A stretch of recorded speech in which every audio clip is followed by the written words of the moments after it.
Okay, well, in the interest of time, I think we'll kick off today's Produce Safety Educators call. My name is Gretchen Wall, and I am the Produce Safety Alliance Coordinator. And it's my pleasure to introduce today's topic, which is Produce Traceability, one state's approach to improving traceability across the produce supply chain. And that's going to be delivered by Elizabeth Bihn and Jennifer Trodden. This is our 57th Produce Safety Educators call. So if you've missed any of our previous calls, you can jump on our website. We have them all cataloged and recorded with the presentations available to you to download in case you happen to miss any or you have to jump off this call a little bit early. Before we get started, I just wanted to go over a few housekeeping items. Let's see if you can advance. There you go. Everyone on the call currently is muted, but there will be time for questions and discussions throughout the meeting. Feel free to use the chat box as well. If you are connected to the Zoom platform, you can raise your hand and we can give you the permissions to unmute your line and ask those questions. Or again, the chat box is there at any time, and we'll try to get to those throughout the presentation. The session is being recorded and it will be available on our website after the call is over. We'll also give a notification to our listserv. If you're not currently on our listserv, you can sign up for that on our website, or you can unsubscribe if you choose not to follow us anymore. But there's a lot of great resources on the website, so do check that out whenever you have the chance. So with that, I'd like to turn it over to Dr. Elizabeth Bihn to get started with today's presentation. Thanks, Gretchen. It's my pleasure today to be joined by Jennifer Trodden, the Deputy Commissioner from the New York State Department of Agriculture and Markets. And as Gretchen mentioned, we're going to talk about produce traceability, one state's approach to improving traceability across the supply chain. And surprise, surprise, that state is New York. So Jen and I are going to sort of tag team this a bit because I've been involved with their Blue Ribbon panel, and I will let her start and go through the process of setting up the Blue Ribbon panel. And then I'll talk a little bit about some of the focus groups we did with the Blue Ribbon panel, and then she'll end it. So if you have any questions, let us know. I'll try to be checking the chat box, and the team will jump in if there's anything we're missing. So Jen, I'm going to hand it over to you. Thank you, Betsy, and thank you for the opportunity for letting me join your meeting today. I really appreciate the opportunity to talk to you guys about what we're doing here in New York about and how to basically improve traceability as it is in the produce supply chain here in New York State. So I guess the first question that everyone asks us is, why did we do what we did? So if you all recall, and I'm sure I'm going to tell you a lot of things that you guys are very well aware of already, but all of this started back in November 2018 when CDC and FDA issued a consumer advisory or alert asking the consuming public to not eat all forms of romaine lettuce. That was quite a drastic advisory, and Commissioner Ball and I have really been scratching our heads as a result of that advisory. It is quite impactful for not only producers here in New York and retailers in New York, but all across the produce supply chain across the United States. So we used that opportunity to present the problem back to our administration here, which was Governor Cuomo at the time, to explain to him what we could do differently and do something better here in New York to protect our producers, to protect our supply chain, and protect our consumers. So fast forward several months later, through a 2020 State of the State initiative, Governor Cuomo announced the creation of a Blue Ribbon task force specifically focused on the traceability of produce. If you want to go ahead, Betsy.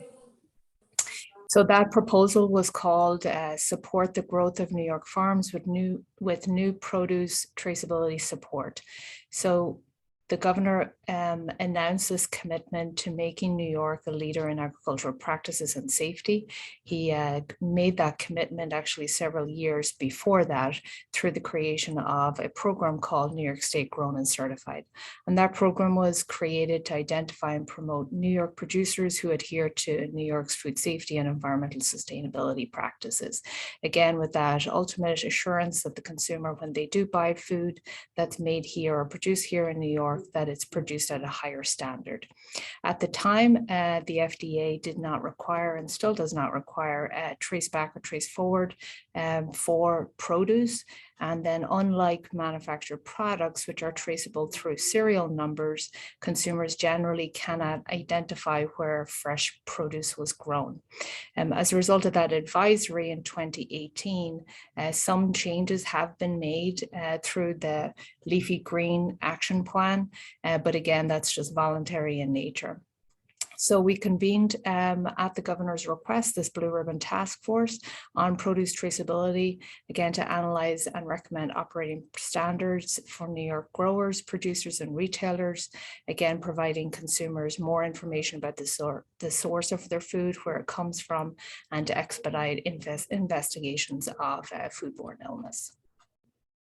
It's okay. So this is just an announcement that we made right before the Blue Ribbon Task Force met for the first time. The task force does include representatives from throughout the produce supply chain, and the ultimate goal is to try and understand concerns associated with traceability, any challenge associated with traceability. We really wanted the task force to think broadly about solutions that they would like to propose. And we're certainly in the beginning stages of what this really should look like for produce just across, not just New York State, but across the United States. But it's certainly a great, it's a good approach, and it's a great first step. So the Blue Ribbon Task Force does represent growers, packers, retailers, and processors. Our first initial meeting was on November 12th, 2020. Again, the purpose of sharing best practices and a goal of bolstering the tracing of produce in New York State. From that meeting, the task force gave us an enormous amount of feedback, and we created a traceability guidance document. We then put the guidance document together, we shared it back with the task force, and then had a follow-up meeting with them on September 14th, 2021, again, to gather their feedback on this draft document that we put together. We heard what they said. We tried to incorporate everything that they provided at that first meeting. Then we had a third meeting with them just a short couple of weeks ago, where they provided additional edits and more feedback was given to us. So we're now in the final stages of creating that final version of the document. We hope to share it back with the task force, again, to ensure that everything that they have provided so far has been incorporated.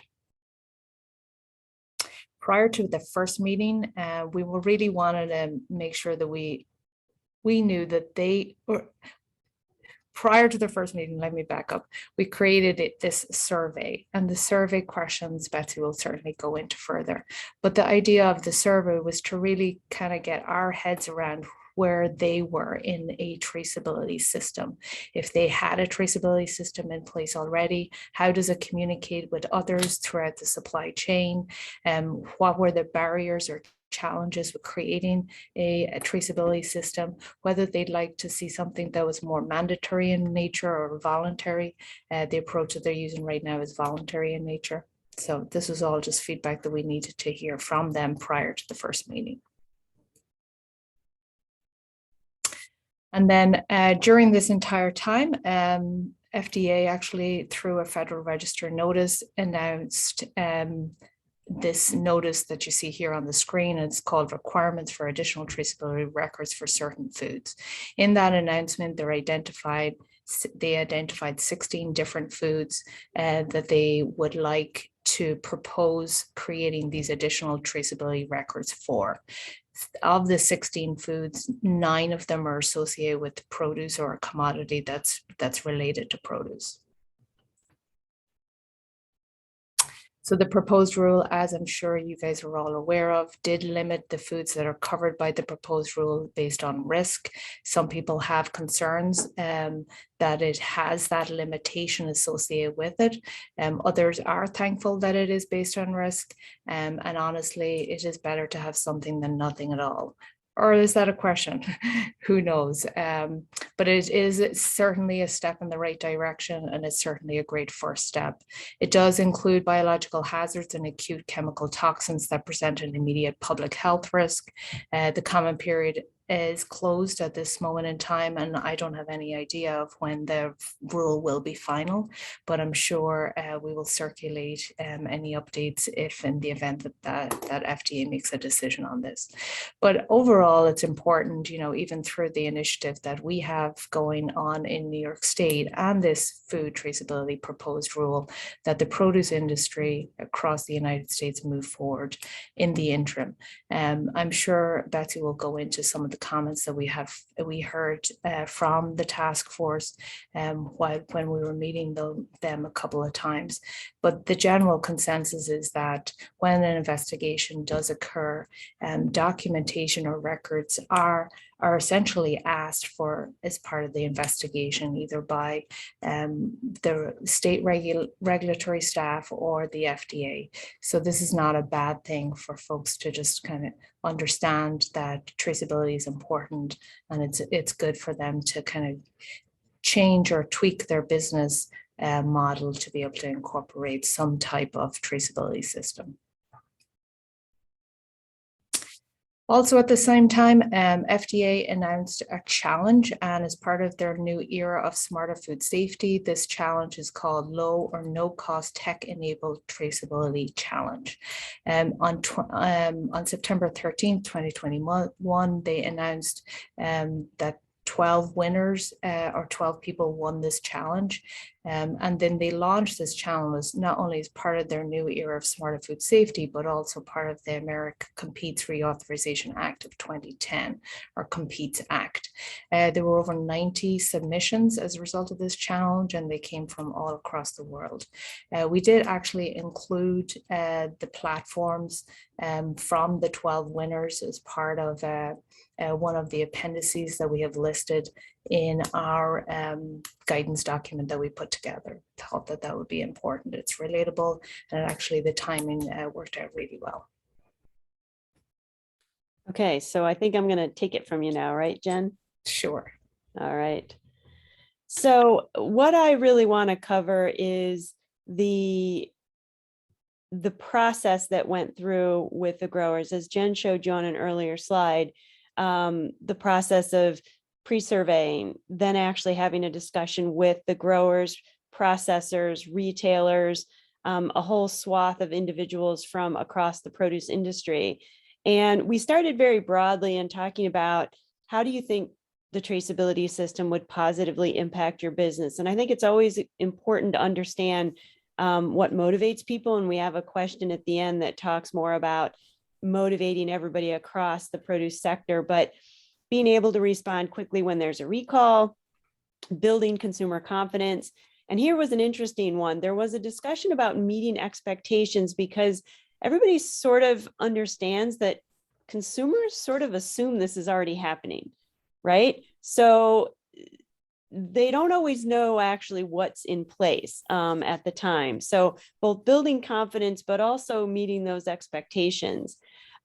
Using it for other reasons, which we lovingly refer to as the double smiley face when we're talking about produce safety. But sometimes when you put pieces of food safety practices into place, you get a benefit besides just the food safety. And in this case, tracing yield differences from the field.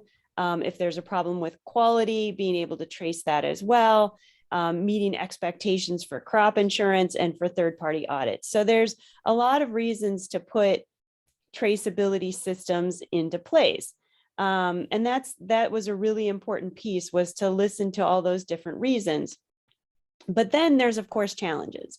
And some of these challenges are not really going to surprise anyone, right? Costs. And in those costs, I would also say time. One of the things that came up repeatedly is the size of the operation matters. Do you have the personnel to put traceability systems into place? And as you see some of the responses coming up, you'll recognize that some of these systems are not only expensive to set up, but they're very heavy on personnel power. So making sure there's people to make sure they're implemented and used properly. There was a lot of discussion about addressing gaps and breaks in the system. And really what this means is, if I'm a grower and I have a system and I then send it on to a packing house, do they have the same system? Can our systems talk to each other? Can we hand information off flawlessly? And there's really a complication to that, in the sense of some stuff companies want to maintain privacy on.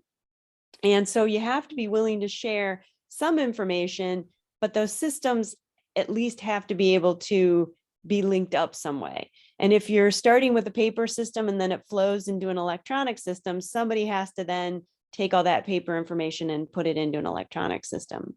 There was discussion about multiple ingredient items. The more complex the item gets, now you're tracing multiple different lots into it. The variability in buyer requirements. Some buyers require traceability, others do not. You see there again that discussion of scale really mattering. What is the size of the operation? I think the other challenge was recognizing that consumers have a role to play. One of the discussions were, we can have a good system in place, but if consumers don't maintain that system, you lose it right at the end, right? So there's a recognition of that. And a lack of education about the importance and the how-to of a traceability system pretty much across the board. Like everybody's sort of understanding what's at play for everyone else and what needs to be done. Those were some of the challenges. Moving on to the next discussion, of course, technology. We might not even have the technology that would improve traceability. One of the examples was stickering individual vine tomatoes. Not tomatoes that can go through a roller and get stickered, but the ones that are actually still on the vine. That's a complication. But there's certainly more technology gaps beside that. I just put in one example. The record keeping challenges during outbreaks for some of the operations, it's just absolutely a huge challenge. There was a lot of discussion several different times about restaurants or smaller farms, limited resources, those with undertrained or untrained workers, right? So some people in the system, if they don't understand what their job is and they don't do their job, it then breaks the traceability system that's in place. And of course, transparency of communication between agencies and the government, say during a recall, and the industry could really be improved. And one of the examples that was given was lack of good information often means that public messaging is broader than it needs to be. So instead of recalling one company's materials, it's more like a hatchet versus a scalpel, right? It's recall everything that has that product in it because you don't know where it came from. So these were some of the challenges that were discussed. Then when we talked about traceability goals, it really got into what do individuals that were on this blue ribbon panel feel like are the ultimate goals of a traceability system. And clearly the key point is to quickly identify the origin of contamination, to limit illness, and recall the product so that the impact is very limited. But what they were talking about was the traceability doesn't often tell you where the contamination comes from or how it got contaminated. It just tells you that that product has a problem. And they want to really reduce those risks, talking about that information to prevent the contamination so that you're not just pulling it down once there's a problem. And once traceability is successful, then comes sort of the litigation, right? So there's always that fear of, if you do your job really well, what's the impact to your company after that, right? And again, this gets to what I mentioned earlier about information sharing and being indicated in some of these things, right? There's some concern about you do all the right things and then you end up with some liability that comes with it. So there are those concerns. We also asked them what they thought ways to overcome challenges would be. creating detailed specifications for leafy green suppliers and others that have frequent outbreaks. You will see in a slide coming up, there are so many different systems in use, and there's not likely to be one that suits the bill. And Jen, I think, is really going to cover how this document tries to give them lots of examples of things they can use, right? That's one of the really nice things about this document, is it's a great resource. Talking about cost sharing for growers or others who have limited resources. Obviously, everybody would love it to be simple, fast, and low cost. But right now the systems are expensive, and oftentimes the discussion was about, it'd be really handy if somebody did the research to tell the group which is the best system to use and why, right? And of course, that's going to vary based on your operation. But there are lots of traceability companies, as Jen mentioned. We added the ones that just got given that low cost or no cost award from FDA, but they're cumbersome. Some of them are web-based, working with our farmers, plain growers who may not be using electronics. Those are all considerations.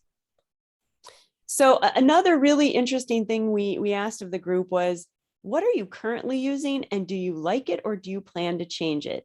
And I don't want to go through each of these, but I hope what you'll pull away from this is the diversity of systems that folks are using, right? So one of the responses was, we're still using the Access database from the 90s. It's not easy to convert it to a mobile system. It should be integrated with PTI standards. This other discussion about restickering everything because the system wasn't working. It was expensive, but it was functional. You'll sense this feeling of sometimes you do it because you know you got to do it, but it's not always the best system. They use truck logs. Bins are on Excel spreadsheet on the cell phone, and then they aggregate the data at the end of the day.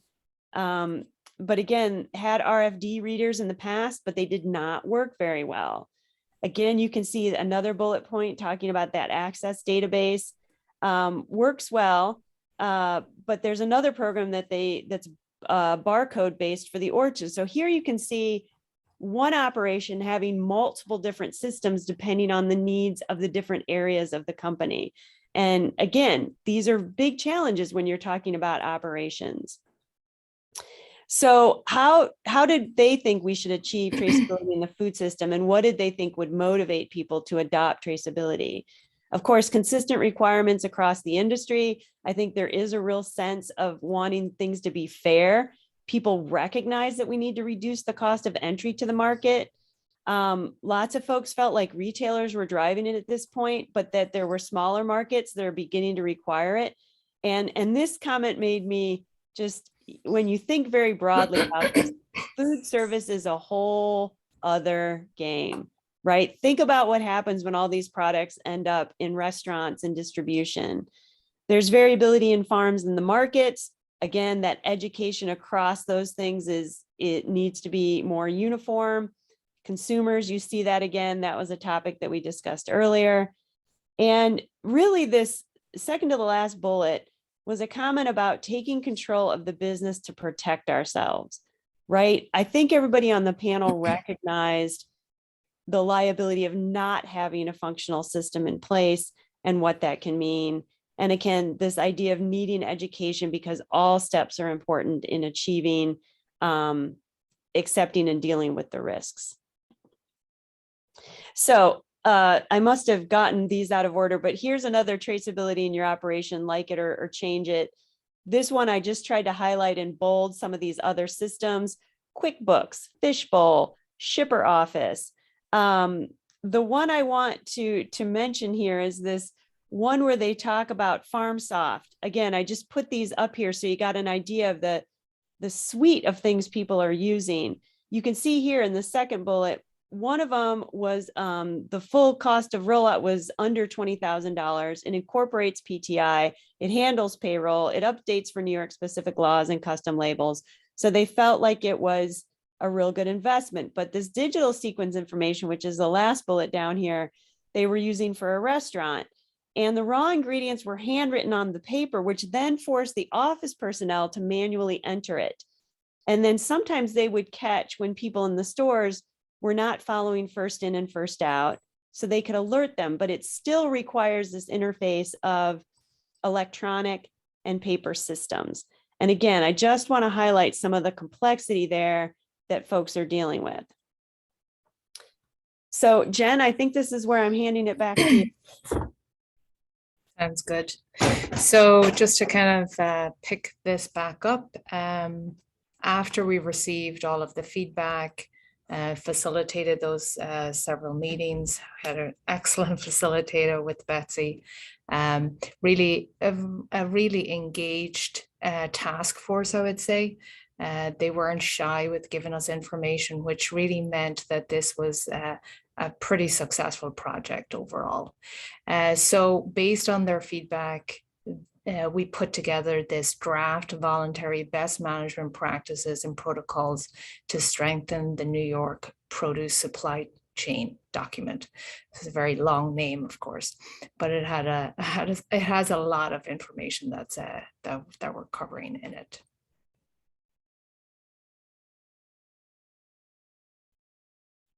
So if you can see this on your screen, just on the left-hand side is just the cover sheet. On the right-hand side of your screen is the table of contents, which I am going to have to make bigger for myself. Oof. So it's a bit blurry from what I can see, but maybe you guys can see it better. But basically, I just wanted to show you, the table of contents and all of the components that are covered in this document.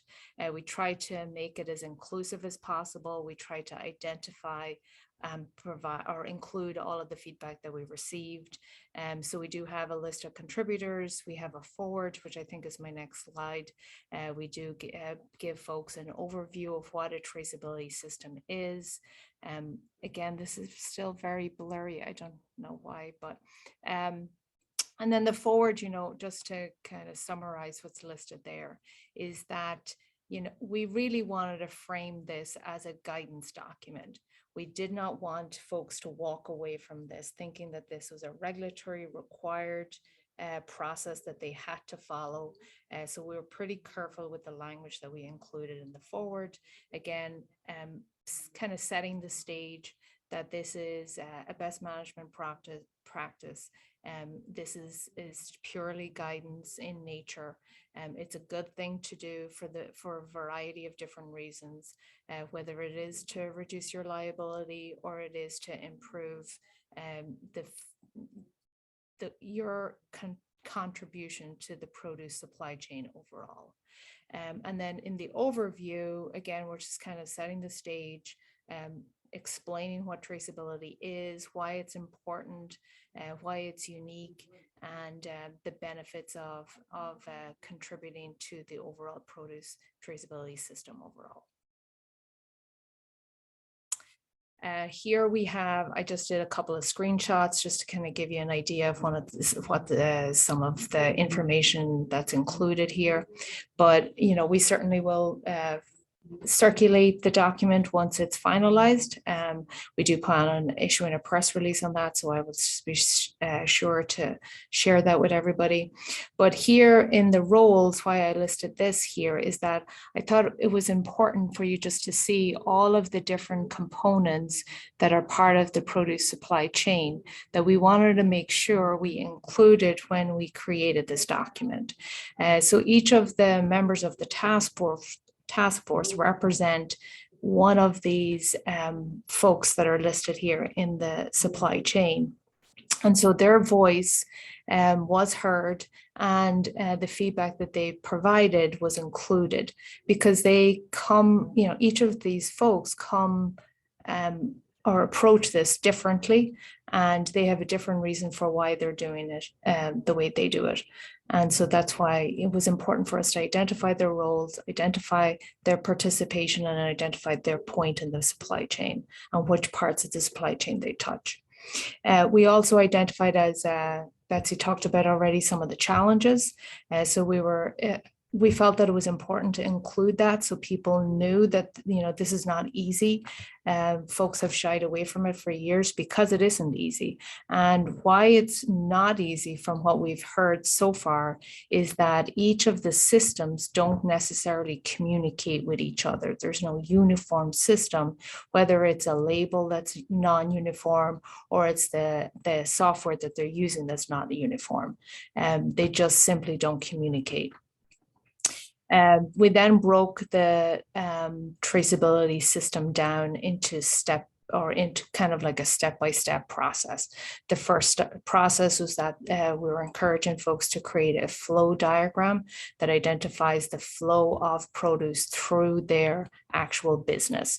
And if their business incorporates commingling produce at various different stages, that's very important for them to identify at what stages is the produce mingled or commingled. And then, you know, as part of that traceability system, they would know when they're tracing back or tracing forward, at what point do they need to stop tracing, or when does the recall stop and where does it start? We also talked about labels and why labels are important, and uniformity and consistency amongst labeling is important.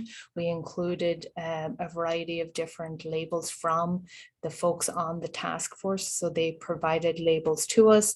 And then I think Rob, who is also on the call today, put them in a format that looks really nice. So thank you, Rob, for all of your hard work and efforts on that. But, you know, we're again trying to make this guidance document as relatable as possible, and pick components of systems that they already have in place and incorporate or complement what they're doing already.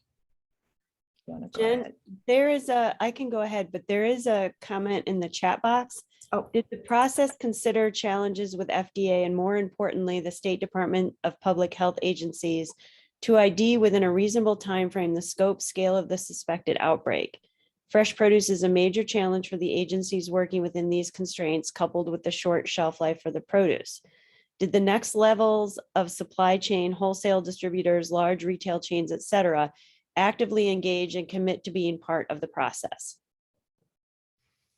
So retailers did commit to being part of this process. We had several large chains as part of this task force. They provided a lot of good templates and examples of what they currently use or do.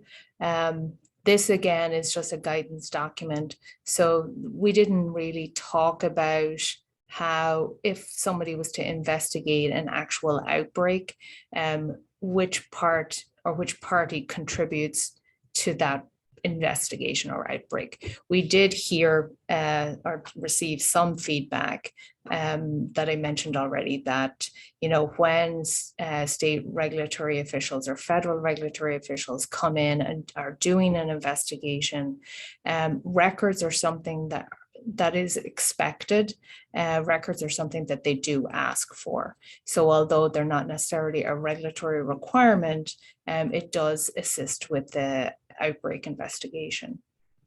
And I will tell you just that as part of the investigations that we've been part of, where it has been a multi-state investigation, we have folks that assist FDA in the investigation, but FDA essentially, if it goes outside of the confines of New York State, are the ones that are responsible for following up with that supplier, distributor, retailer, fill in the blank in that other state. So it kind of falls outside of our jurisdiction and out of our control. And time, which is very important when it comes to produce, we have identified time as being an issue as part of an investigation as a result of an outbreak. And it's why that proposed traceability additional records rule was proposed, because it is a challenge. It continues to be a challenge, and until it becomes a regulatory requirement, it will remain a challenge. Thanks for answering that, Jen. I really do think one of the most valuable parts of this Blue Ribbon panel was the diversity of people who showed up to participate. And there multitude of different opinions and thoughts about what was just really critical to include. And also, I think it really expanded the amount of resources that went in here trying to address all of those needs.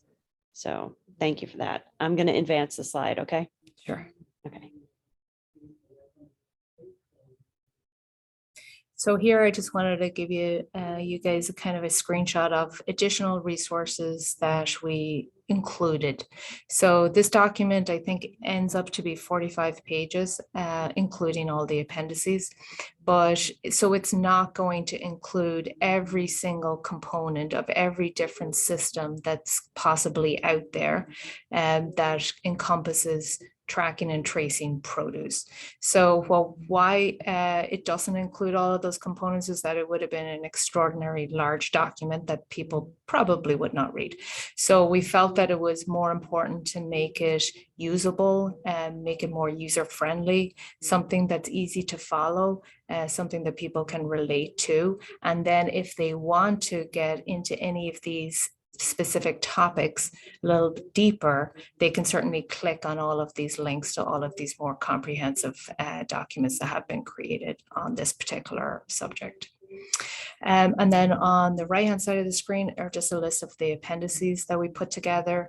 Again, a lot of these appendices derived or were created as a result of some feedback that we received. Some of the appendices are actual documents or templates that were provided by members of the Blue Ribbon Task Force. So this, again, this is just a best management practices document or guidance for others to use because some of their peers are using these types of templates or documents already. So that's why I thought it was uniquely important to not only include them, but it also kind of speaks to the collaborative nature of this document that was created. So after our meeting that we had on the 14th of September, that's when we actually walked through the document page by page for the first time with these folks. So they all, during this meeting, provided additional suggestions and offered additional suggestions on additional appendices. So although we had several appendices at the time, they thought we should add some more examples. So we received all of those examples or worked with various different members to create additional templates and again, to be as collaborative as possible and inclusive as possible. They did ask for more examples of labels, which is what we also added. There was a great question that was posed about tracking cash sales. So you wouldn't maybe some systems that they have in place are not necessarily something that are tracked either through a purchase order, bill of lading, etc. So maybe they're actually handling in cash or purchasing products using cash. So they wanted us to include some type of system for that. They also wanted us to address or include smaller farms and how a smaller farm could use some of the components of a traceability system. Again, it could be in a paper form, doesn't necessarily have to be in an electronic form. They asked for additional information based on challenges in the produce industry and implementing a produce traceability system, challenges associated with that. They also asked for a questionnaire for buyers that actually came from a very large retailer, because they were saying that, in order to have that kind of consistent uniform platform, why not ask the same questions? So you don't have a variety of different requirements for a variety of different buyers, which is a really great suggestion. We did want to make this document relatable. The feedback that we've received, I felt was overwhelmingly positive. They were very vocal in a positive way. Anything that was negative that was shared, we adjusted and changed accordingly, but the negative comments, I can't even remember any of them because there were so few. Public perception is important as well as adoption. Again, we wanted to make this something that was achievable, something that was easy to follow, and I feel that we ended up with a document that does that. Yeah, and I'll just chime in here. I do think there were definitely suggestions. I think what was really fascinating about working with this group was the consistent attempt to make the edits that were requested, right? To add the information that was requested. And I really was happy to see all of the input from the panel as well. I mean, going back and forth with panel members to address the concerns they had. And I know you did that more than I did, Jen, with different members of the panel. But I thought that was really a fantastic part of this process, was getting that input and making those changes. There's a question: will you be providing feedback based on your findings from the task force to FDA's proposal for traceability? We did not provide public commentary to FDA's traceability or proposed rule. We do have fairly often meetings with them. So we frequently meet with the FDA senior management and talk to them about traceability and the importance of that, as well as investigations and the challenges associated with that. What we do plan on doing is presenting the document to them for their consideration. Thank you for that. And I'm sorry, this unmute thing keeps popping up on the screen. So I'm going to go to the next slide. No problem. So final stages. So we are in our final stages right now to finalize the document. We brought the task force back together on October 29th and are literally putting the final touches to this document.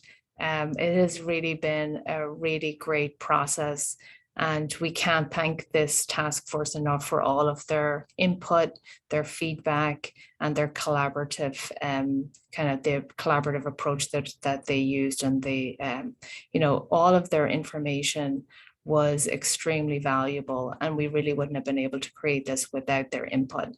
They are the boots on the ground. They're the people that are going to live and die by this document, or rather it's going to be a working document that will continue to improve their business. And that's the way we kind of perceive it as. It's not a one and done, but something that is a best practice that will improve their business.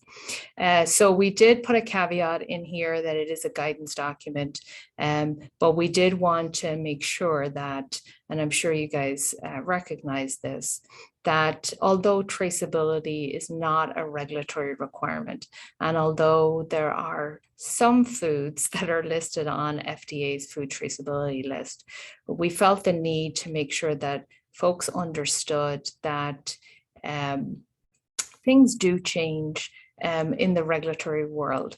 So although this is best practices for now, and although there's a very short list on this food traceability list, that's not to say that that's not going to change in the future, because foodborne illness and driving down foodborne illness across the United States is our primary mission, whether it's at the state or federal level. It's why regulatory changes occur all the time. It is a process for continuous improvement. So we wanted to make sure that that was included, and we did include language to that effect in our overview. And then lastly, to just make sure once again that everybody understood that this really was only a best practices document. Anyone that did have, or that does have questions once it's released, all those questions will be directed to our press office rather than our food inspection or produce safety teams. I do want to say here while we're wrapping this up, because we're almost done. I do think that there was really a lot of effort made to make this document valuable and inclusive across the produce safety continuum. And not every section is going to be great for every person. And when you said live or die by it, I was like, wow. but I do think there's something in here for every person looking to move their traceability system forward. And I think that was a huge goal of this, was to provide those resources so that regardless of where you are in this process, there would be something in here for you to help you move that process forward. And that's one of the things I really enjoyed about being part of this process. So one of our, in addition to what Betsy just shared, I truly agree that there are components in here that everyone can probably use to improve the way they treat produce or track and trace produce in their business today. Maybe it's the lion's share of the document, but some of it maybe it's not. Maybe it's only 5 to 10%. But there are components in there that can really help any size business and any type of business. So one of the outcomes as a result of this effort will be to include produce traceability as a component in our Grown and Certified program. So currently there are 2 pillars. If a grower or a processor, a distributor or retailer wants to join the Grown and Certified program, the 2 components that they need to comply with is environmental stewardship and food safety. And the food safety component will now include the tracking and tracing of produce, to have a system in place that's tracking and tracing produce.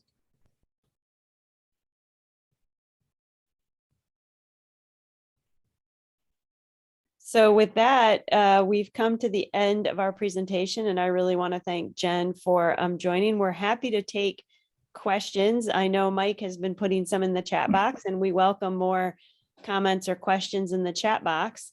Or if there's anything else we can do to, answer any questions. Jen has really been the point to this. So she's got a lot of insight into the perspective from the state and lots of other perspectives about interactions with FDA and trying to make sure New York State is in a position to keep the industry supported.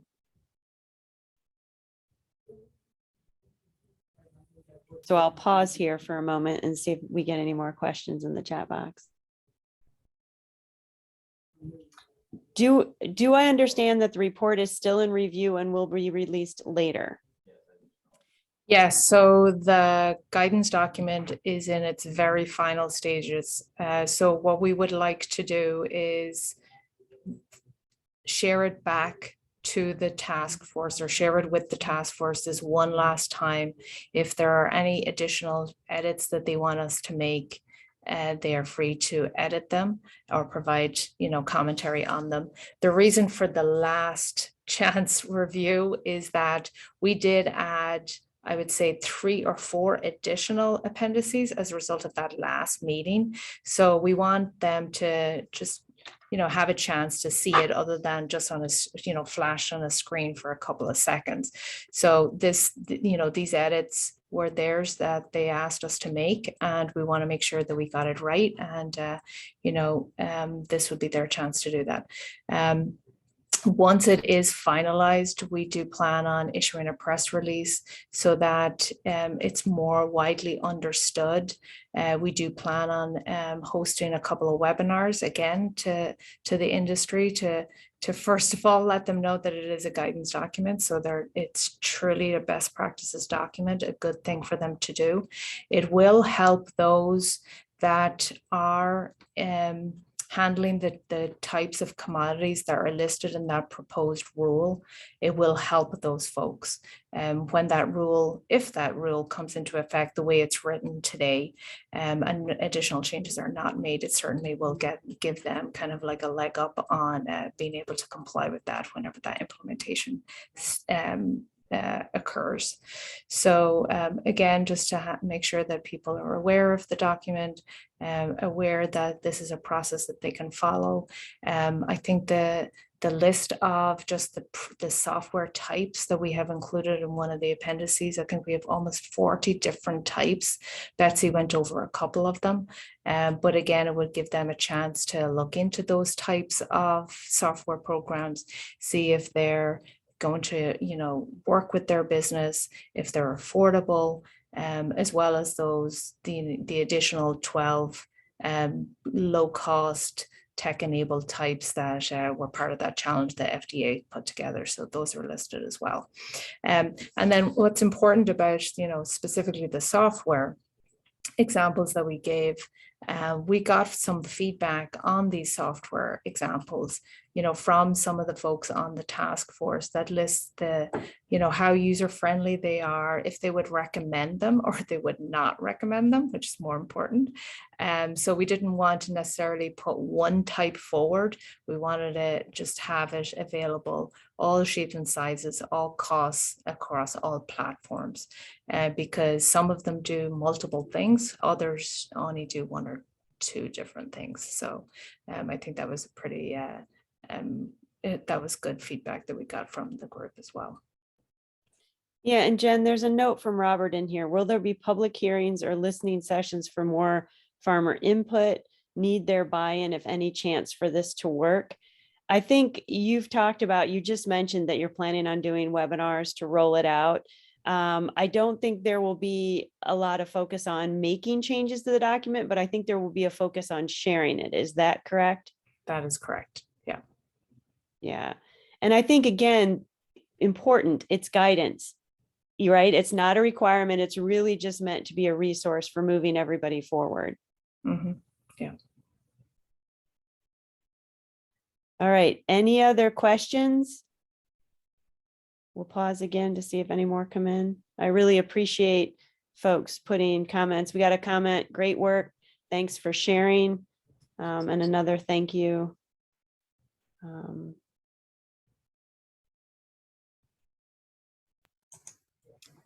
right. So before we do have something you want to say, Jen, before I? Yeah, sure. So if any other questions come up, feel free to send them to me or Betsy. We'd be happy to answer any additional questions that you have. Again, I will share the press release as soon as this document has been finalized. You're also welcome to share or to attend any of the webinars that we host. It is just, it was a good opportunity. We realized and recognized back in 2018 that something really needed to be done. And this document, at the end of the day, is to protect not only our growers, but all the folks that are participating in this food supply chain. Because anytime there is an outbreak or there's an investigation, having the documents that are required or needed during that investigation to really trace and track back to the source really helps our entire food supply chain in the long run. So we really look forward to any other feedback that you have. And I thank you again for the opportunity, and can't thank Betsy enough for being a facilitator on this panel. Yeah, thanks, Jen. I really appreciate you joining us and taking the time to explain what happened in New York State with this traceability document. I do want to let everyone know who's left on the call that we have not set the date for the January meeting. We intended to do that earlier today in team meeting, but we had to shift things around due to some conflicts with other meetings. So we will let you know when we're going to have the next educators call in January. And with that, I'll say thanks to Jen one more time and ask Gretchen if there's any other information she wants to share before I wish everyone well and send you back on your way. Yeah, just a big thank you to you and Jen. I think that's a great blueprint for states that are still grappling with this particular topic to take and some key learnings from. So thank you both for sharing that information. And if you have interest in specific topics going forward for these meetings, please do let myself or Betsy or any member of the PSA team know. We really want to bring you relevant content and content that is interesting and useful to your current role in food safety and in your profession. So shoot us an email, let us know what you're interested in, and we'll try to get something lined up for you. But other than that, I hope everyone has a fantastic Thanksgiving and enjoys some relaxation and time with friends and family. Took the words right out of my mouth. Wish everyone a happy Thanksgiving. And thanks again, everyone, for joining us on this Thanksgiving week. Bye. Thanks, everybody. Take care.